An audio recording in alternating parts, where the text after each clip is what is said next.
Amis de la plume et du papier, mesdames, messieurs, bonjour. Mardi, nous sommes bienvenus dans la revue de presse sur Pluriel TV.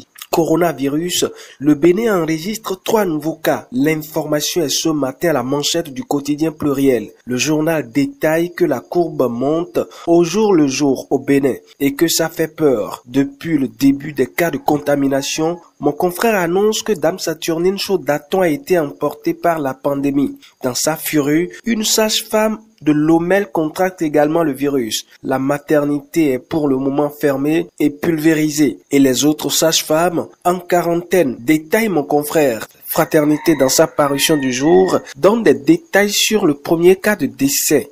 Face à l'évolution de la situation, le gouvernement rend obligatoire le port de casque à compter du mercredi à 0h, nous informe ce matin le quotidien du service public, La Nation. Le Canard de Menottin, le quotidien Pluriel, précise que la décision du port de casque concerne plus les communes du cordon sanitaire, c'est-à-dire les 12 communes. À la une du quotidien Le Béninois Libéré, nous avons aussi les explications de Angela Pédia sur l'auto-isolement afin de permettre le respect par tous de cette mesure de prévention. En tout cas, Talon rappelle ses compatriotes à leur responsabilité, nous apprend Fraternité. En deux ce matin, nous avons les communales prochaines. Le report du scrutin du 17 mai prochain se précise et le quotidien Pluriel dit que d'inévitables raisons l'imposent. Entre autres raisons, selon le journal, la crise sanitaire qui prend des proportions alarmantes dans notre pays et bien d'autres. Info Plus trouve que la menace d'un probable report plane sur le 17 mai.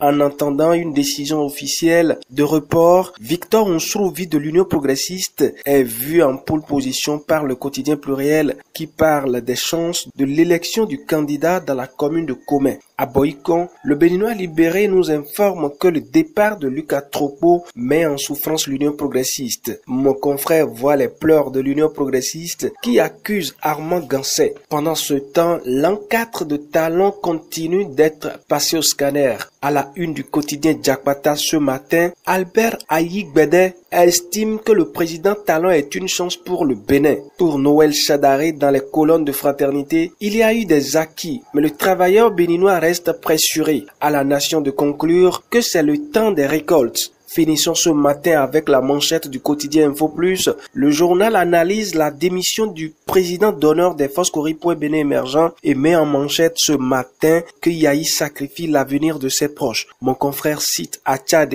Kouché, Djenotin et consorts qui sont selon le journal les grands perdants. Mesdames, messieurs, c'est sur cette information que nous refermons la revue de presse de ce matin. D'ici là, portez-vous bien. Pas grand chose à mettre en tout cas sous la dent dans les journaux. Merci à toutes et à tous. Au revoir. Et à demain.